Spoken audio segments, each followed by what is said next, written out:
Hey y'all. Okay, so I know I took a week off, but I'm back with another Baddies review. So this week we're on episode 12, Back to the Bay. The description Zeus gave is the Baddies head back to where it started, the Bay Area. This is kind of a weak description also. I feel like it could have been like the Baddies head back to where it all began, but like, whatever. Um, so the episode picks up with Scotty and Natalie, finishing their sit down. Scotty is just like done with Natalie. Natalie is being a narcissist and a manipulator as always. She's like, so nobody cares about me? What about me? What about me in the situation? Nobody cares about my feelings? Like, you beat that girl up and you're talking about no one cares about how I feel. Girl. And then Scotty's like, I'm the only one who came out to check on you. Should we have squared up? Like, what, like, she was like, you never put your hands on me when you get drunk. You get loud with me, but you've never put your hands on me. And then Natalie comes back and she's like, honestly, what I did wasn't intended for her. I just blacked out. Like, that girl didn't deserve that. And she honestly, like, went from gangster to apologist real quick. Like, it was just a very, like, quick change in, like, a snap. And that was just very abusive to me. So Natalie admits to being wrong and says her frustrations weren't really with Scotty, they were with Krishan, and she should have just left her frustrations with Krishan. I agree with Natalie. I was like, okay, you're showing a little bit of accountability right there, just a little bit. But honestly, like, I don't believe that girl. I don't believe it. I don't believe it. I don't believe Natalie. Scotty says she can't trust her, and she's like, sorry if she does it. She was like, sorry if she does it one time, she'll do it again. And like also in her confessional for the past three episodes, she's just really been done with Natalie. Like even before they had showed the fight, like in Scotty's confessionals, you could tell that she was just done with Natalie when it came to her responding to questions that the producers were asking about Natalie. So Scotty seemed pretty done with Natalie, and I think that this is going to be a long-term friendship breakup. It seems long-term since it was still going on and they were filming the confessionals. And I've also seen her out on Instagram partying with people from the cast, and Natalie has not been one of them. So Scotty says, I hope you're being genuine with this apology. And Natalie's fake ass goes, I am 100%. You know that. She was like just nasally and full of lies. Like, girl, it's not rocket that out somewhere else. And then she says she'll prove to Scotty that she's a friend and she's loyal, but it's really like too little too late. Like, Scotty's just done. Guy's getting ready for Club Spark, and they cut to Kat, and they cut to Lo. Everybody looks really good. I actually didn't realize that it was Lo at first. I was like, whose butt is that? It was just like a real, like, natural booty. And I was like, there's no, like, shots or implants in that. And it was Lo, and I was like, I didn't even think she had a booty. Like, it was like, Lo is thick. I didn't realize that. I thought she was, like, really skinny. So then they get to Scotty. She looks great in the face. Scotty's face card never fails. But that girl cannot dress. She's a stylist. Or she looks too good. Her body is too good. She looks too good. Like her face card is too good for her to dress the way she dresses. It's like she takes a page out of Giselle Bryant's book, and I'm not okay with that. That's not okay, Scotty. Like we gotta fix that. But she makes sure that her makeup and her hair is on point, which it usually is. But like the fits, girl, the fits. So the girls gather around in the living room and they sit down before they go out to the club, thinking they're about to get paid. But Natalie says they're going to get paid in the next city. The meeting is about Krishan. Nat shows the Arizona and Phoenix bag, whatever. She shows the money that they got from the Arizona. Oh, Phoenix isn't Arizona. She said Arizona and Phoenix. I shit you not. So Natalie shows the bag they got from Phoenix in Portland, and she's like, I'll break it down sometime later. Lo looks like she wants to beat Natalie's ass. She wants her money. Lo is always about her money. And then she starts talking about how she's sad that Krishan is gone because they were bonding. Then Rolly's really upfront and she's like, hey, Krishan's the headliner. Like, what are we going to do? Like, she's how we get our money pretty much. And Biggie's like, we started together. We got to end this together. Cass pretty much like, okay, whatever. I'm like ready for a good time. She's like, let her like do what she wants to do. I just want to have a good time and get to the bag. And then Natalie still feels like Krishan isn't the show. But she's like really scrambling. Natalie is, as a producer, like Natalie's scrambling to like get shit together. Really says that even after Krishan left, they still turned up, and everybody shows value, piggybacking off of what Natalie says. And she's correct, they do show value, but Natalie tries to downplay Krishan's actual role in the group. So they leave for the club, and Stunna has to ride separately because of her issue with Tommy. It's her last night in Portland. They're just trying to have a good time and, you know, leave out with a bang, but like without a bang. You know what I mean? So on the bus, Kat asked how the girls think the meeting went. The girls are saying they wish Krishan stayed. And Nat is low-key salty, saying Krishan left to go to the other clubs to get money, and that's not okay. We're fed up when actually Natalie was the only one that was fed up. Like Tommy and the other girls were like, yeah, get your bag. And Stunner Girl did it too. So like whatever. Nat is just upset that they're getting a bigger bag than she's getting.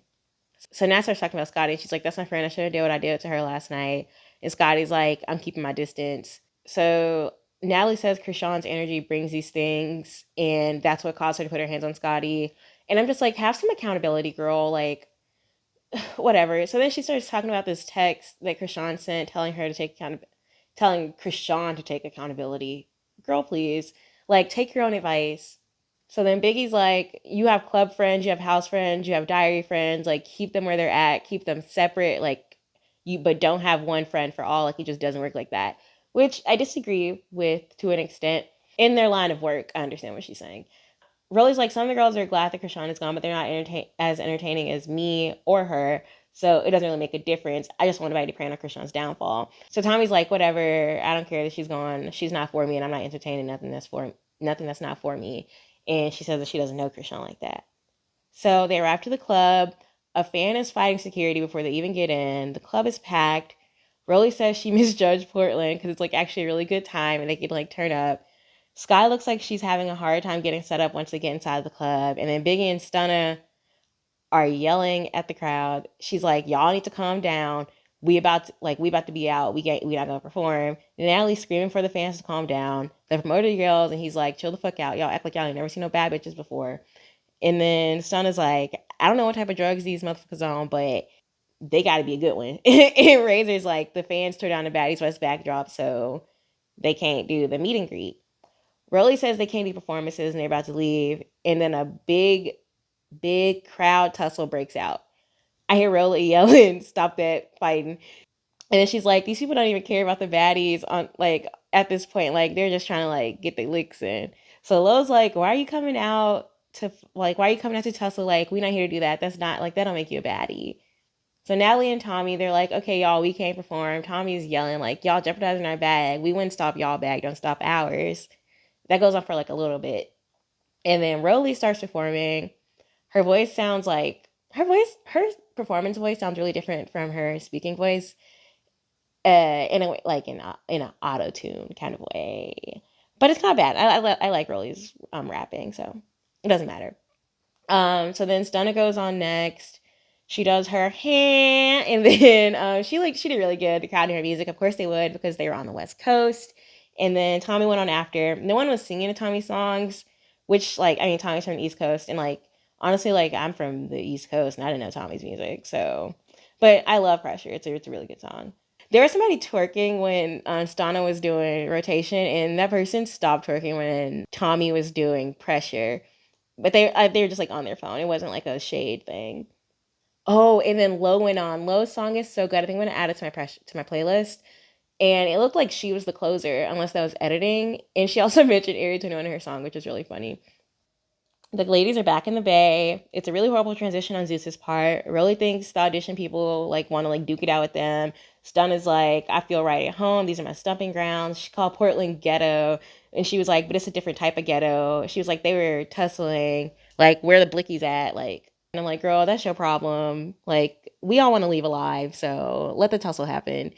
Stunna says that some girls might be mad because the auditions were there, and that she knows more West Coast folks. So if they got into it with the baddies, then she's probably going to pick sides with the West Coast girls because these are her stumping grounds.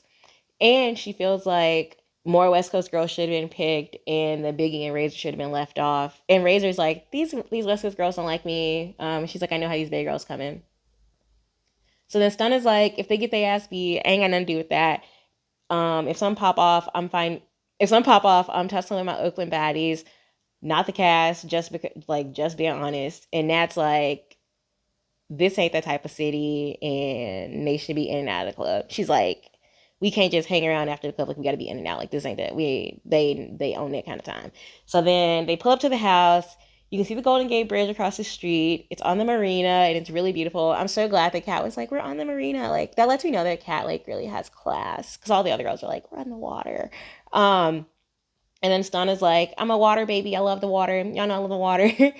So Lo is like, this is my style. It's really modern and chic. And then Natalie points out Alcatraz, and she's like, let's go to Pier 39. Let's get some clam chowder. Maybe ride the streetcar.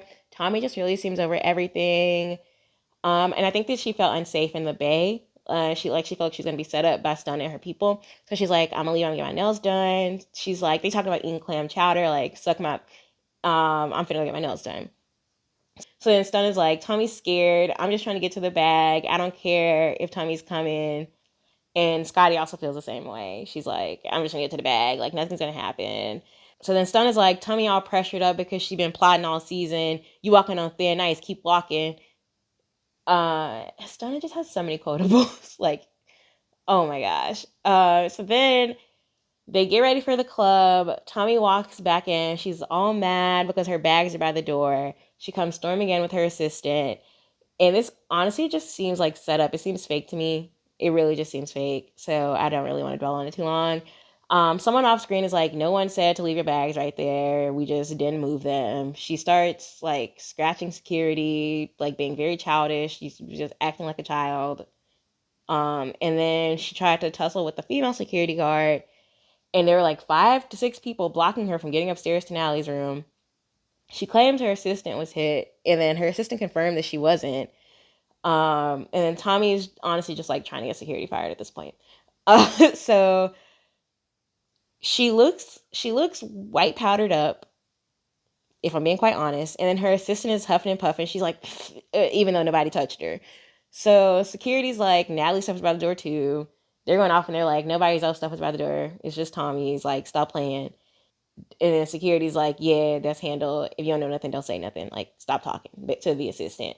So Nat's like, it's best if Tommy just leaves. And Tommy's like, I'm gonna teach him how to be security. I got TLOs. I get addresses. I don't know what that means. I tried to Google and see what TLO means. It sounds like some scammer stuff. And then she's like, don't play with me. She she mushed the light skinned security, and that's pretty much the end of it. It looks like Krishan's gonna be back the next episode, and it might next episode might be the last episode. Stunna says she's good if Tommy shows up, and it looks like Stunna gets into a tussle. Interesting. Yeah. Also, the Bad Boys teaser came out, so I'm gonna do something on that coming up. But see you guys next week. Bye.